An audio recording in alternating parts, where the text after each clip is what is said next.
My name is Jeremy, as my name tag says. And how are you? Be honest. I put nervous. But I'm looking forward to this.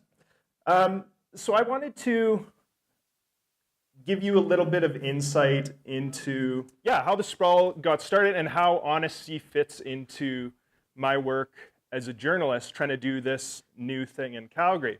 And I was really stumped when I was trying to figure out kind of a thesis for this talk. And in the end, the line that was sent to me by CreativeMornings captures it, and I couldn't improve upon it, which is that honesty is the currency for connection. And I found that to be true with the sprawl, and so I want to tell you that story. We're going to begin in New York City. So I want to be honest about one of my fears. I used to be really scared of New York City. I never been there, but I was real intimidated by it because everything, it's the best writing, it's the best design. Everything that comes out of there looks so good. And I had this idea in my head. I was like, I can never go to New York. I'm not good enough to go to New York. And I have friends that go to New York and they come back and they're like, oh yeah, I went to New York, it was awesome. I'm like, you can't just go to New York. Like, who are you to go to New York? But last summer, I finally went to New York, and it was a relief and also a terrible disappointment. Because it's the same bunch of weirdos there as here. And so this is the newsstand by where I was staying, and every morning I would go get the New York Times, get a coffee, sit in the plaza, and I realized this place isn't scary. This is just like any other place. Okay, it's a little bit cooler. But yeah, I wasn't intimidated by it anymore. And then when I came back to Calgary, I had this sense of, you don't have to be in New York to do something cool or original. Like, we can do that here. And so I started exploring this question of what could be a new journalism website for Calgary. So I'd worked as a freelance journalist, but had fewer and fewer opportunities because freelance budgets were being cut, and basically I was at a fork in the road. I couldn't keep doing freelance journalism. And so I started researching, what would a new thing look like? What would it even be? And in the course of my research, I came across this piece by Jeff Jarvis, who's kind of actually a New York media guru. And now that I wasn't scared of those people anymore, I could actually listen to what he had to say. But he wrote this piece basically about what he would do if he ran a newspaper today. And he says he would build relationships and trust. Let TV and Twitter tell people what just happened. Offer more. And so it was the first part, well, kind of all of it stayed with me, but the first part that really stuck with me, build relationships. And that was kind of his thesis. And so I was turning this over in my head, what could this be? I obsessed over what to call it. I got really hung up over what should this thing be called. And it was kind of going in circles in my head. And eventually, I started to put that into practice, build relationships, and started meeting with mentors and community leaders, basically to flesh out this idea. And what I brought before them was very honest. I said, look, I don't know what this is. Like, I have experience as a journalist. I think Calgary needs something. I don't know what it is. What do you think Calgary needs at this point in time? What's missing? And so my driving question was really, how can I serve my community through journalism? And in the course of these meetings, things started to take shape. All of a sudden, a friend I'd worked with at Fast Forward said, why don't you call it the sprawl? Brilliant. That's better than my list of stuff. Another friend said, why don't you just cover the civic election? Don't try and cover everything. Just cover the election. And just do it on Facebook. And when she said that, I was like, hey, that's doable. Like, that's actually possible. And so I reached out to my friend Chris Pecora, who's in the second row over here. Wave, Chris. And I said, look, I have this thing in mind. I think it's called the sprawl. Can you just design like a Facebook banner and a profile image. Like, I don't know what this thing is, but it's just on Facebook. And so he gets to work on this. He says, yeah, this sounds cool. I'd love to do this. And what he comes back with is like real. Like a real logo and a real name and everything. And I was like, oh man, this is like more real than I expected. And it was kind of nerve-wracking. And we set a date for launch, September 18th. I still didn't know what this thing was really. I knew it was this pop-up journalism concept, so cover one thing at a time rather than trying to cover everything in the city all the time. But I pictured it being this kind of exchange of opinions on Facebook, which it hasn't turned out to be that at all. So the morning comes of September 18th. It's nomination day. All the candidates for the election are at City Hall registering. I haven't slept the night before, and I go down to City Hall and do this Facebook Live, launching this thing. And is very raw. In retrospect, it was terrible. It was way too long. I rambled, but it was also honest. I said, look, I don't know what this is. I've been a journalist. I want to cover this election. Let's see how it goes. I like the top comment on here, which is, this is painful to watch, although I find the concept interesting as a former broadcast journalist. I love that. And I said, thank you for the feedback. But it was all rough around the edges. And actually, Saima, who's here in the front row, was the first person I interviewed with the sprawl. And I went to her house with my iPhone and selfie stick. And I don't know, you can say what you thought. I think I could read what you thought. I'm usually used to having people with a cameraman and a big camera coming to my house. It's the first time a journalist came with a selfie stick. I'm like, what's going on? Yeah. So I'm trying to do this interview, and I can tell she's kind of like, what is it? So what is this exactly? Who are you exactly? What is this thing? But that kind of rawness and honesty worked. People started supporting it. People were excited about it. And part of it was that I was in the community. Like, this wasn't an institution. I wasn't cloistered away in some newsroom, but I was working at coffee shops. I was going to these election candidate forums and live streaming them. And that seemed to resonate with people. It was more, I guess, human. And then at the end of the election, this is a comic by Sam Hester, who actually does a lot for the Sprawl now. She's our comics journalist. But I wanted to do this newsroom thing. So on election night in a traditional newsroom, it's like one of the best experiences because there's lots of buzz, there's pizza, everybody is kind of wired, and it's all very exciting.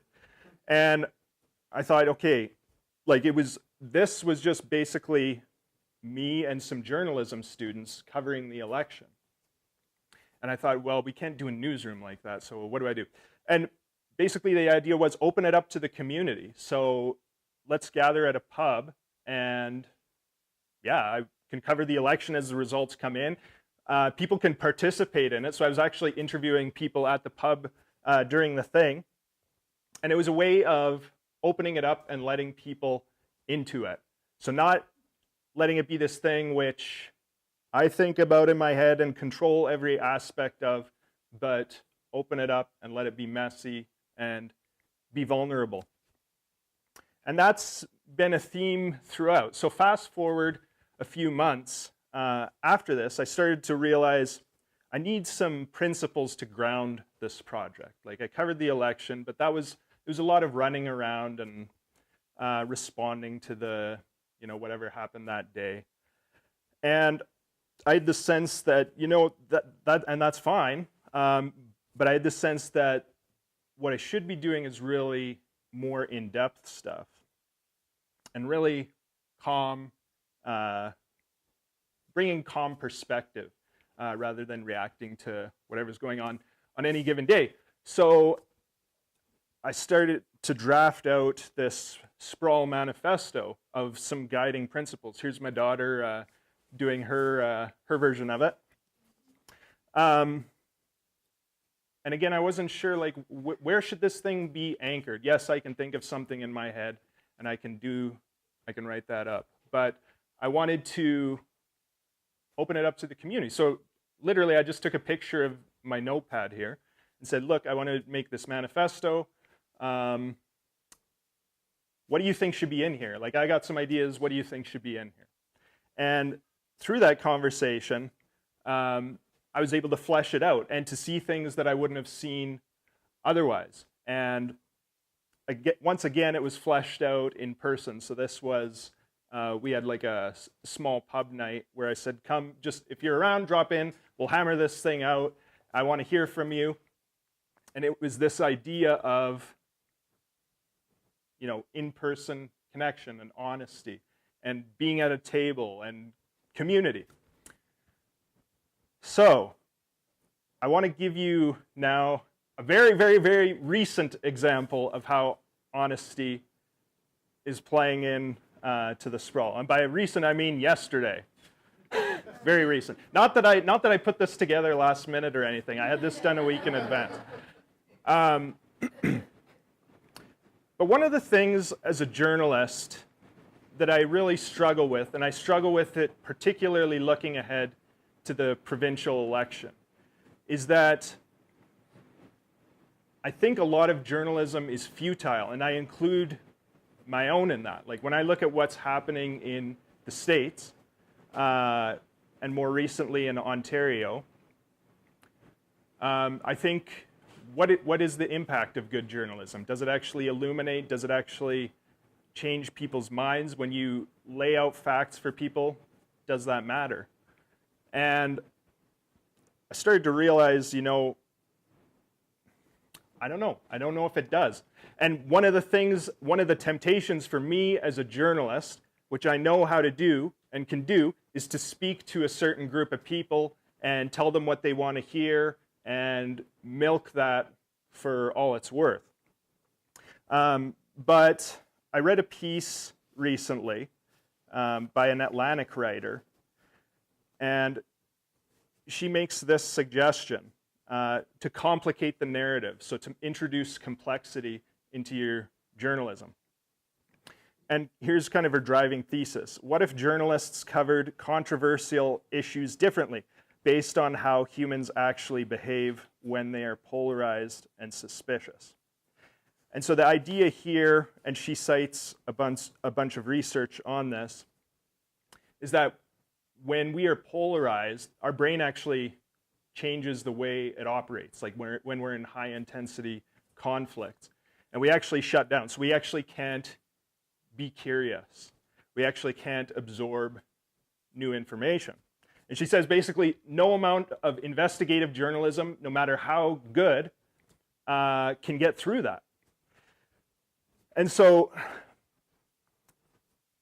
my response to this is that I know how to cater, and this is what I wrote in my piece, my take on this. I said the easy path is to cater to a certain, mostly progressive audience, but I know this is a cheap way out.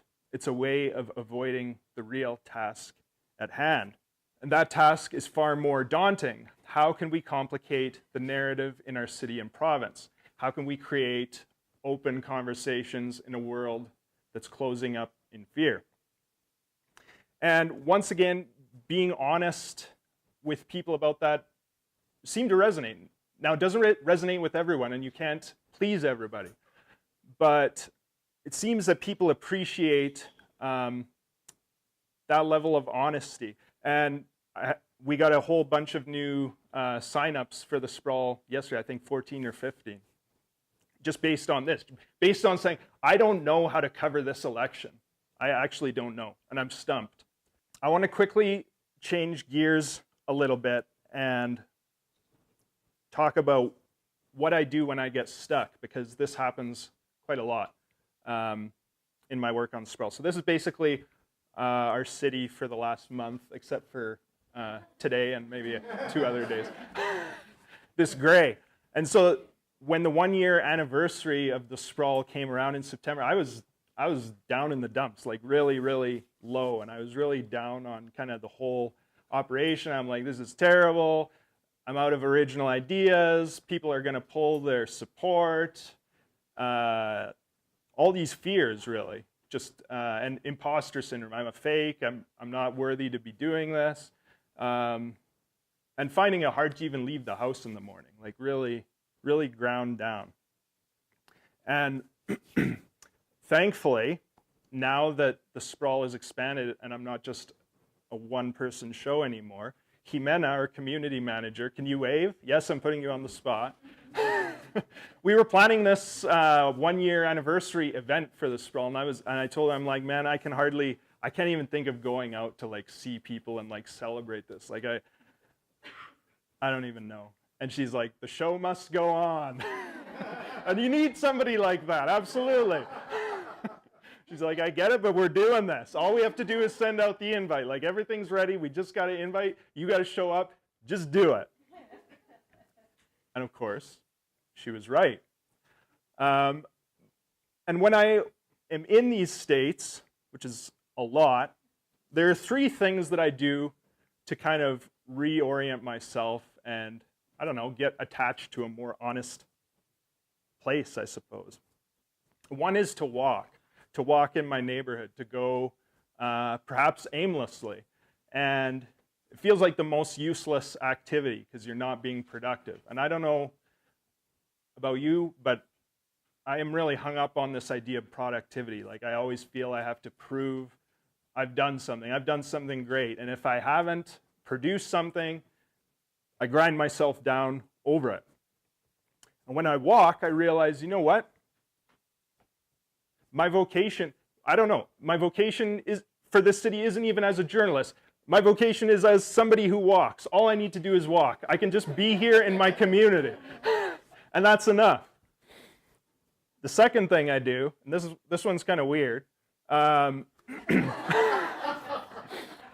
go to Union Cemetery. This is the gravesite of Bob Edwards, and he published a century ago.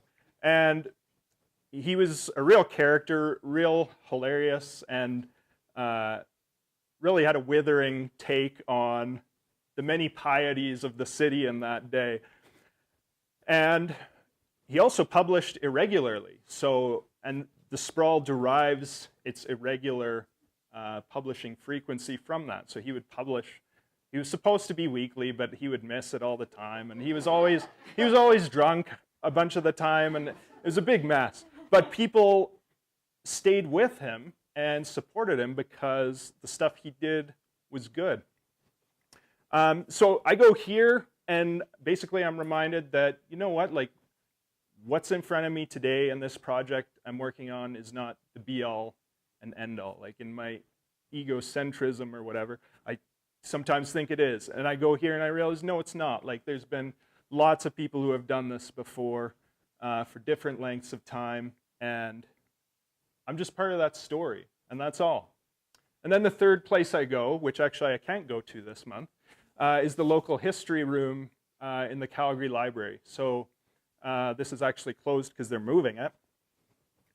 But again, it's funny. I go here and I realize, you know, we tend to think of, and journalists fall into this, we think of what's on Twitter and what's on Facebook as what's new. And like, that's what we need to be paying attention to. And every time I go in here, start digging around, I realize, no, like, that's not what's new. What's new is in here. The stuff that we think is new, and nobody has talked about this before. In fact, Calgarians have been trying to hash this stuff out for over a century. So, like, as one example, residential speed limits. That's something that was, that's, you know, council debated recently. They made a decision. They've made countless decisions on this seriously, over a period of a century. And the debate has literally gone in circles. And so every time I go in here, I don't know, I'm put in my place a bit, and I realize that, again, I'm just part of that story. And it helps orient me. I want to end with, this is a picture I took this summer. So this is in Hamilton, and when I was trying to figure out what the sprawl could be, my brother-in-law, who lives in Hamilton, said, you got to check out this guy, Joey Coleman, in Hamilton. So that's Joey sitting at the picnic table. And Joey is a crowd-funded, independent journalist. And I met with him this summer. Obviously, I'm interested in how he does what he does. But one of the joys for me was watching him sit at this picnic table, and as people went by, they would stop and chat with him. And he would kind of hold court on what's happening at City Hall. And he loved it. And I love watching this because we're so different. Like, he's totally extroverted, and he loves that, and I'm more introverted. It's also a picture of the power of honesty for me, because he goes out and he works hard every day. Like, I saw a tweet recently about him. You know, somebody said, I saw Joey on the bus hammering away at his laptop, like the hardest working guy in Hamilton journalism. And I think that's how credibility is built up. And this is where I think I've got it backwards, as a lot of journalists do. Like, journalism is mistrusted in this day and age. There's a lot of skepticism about it and fake news and all this. And I think we tend to get defensive about that, and we tend to expect trust. And I get it, because journalism does have an important role in a democratic society. But when I look at Joey, what I see is somebody who's extending trust to their community rather than expecting it. To me, this is where it happens, like on the sidewalk and in conversation with people. So that's it. Thank you.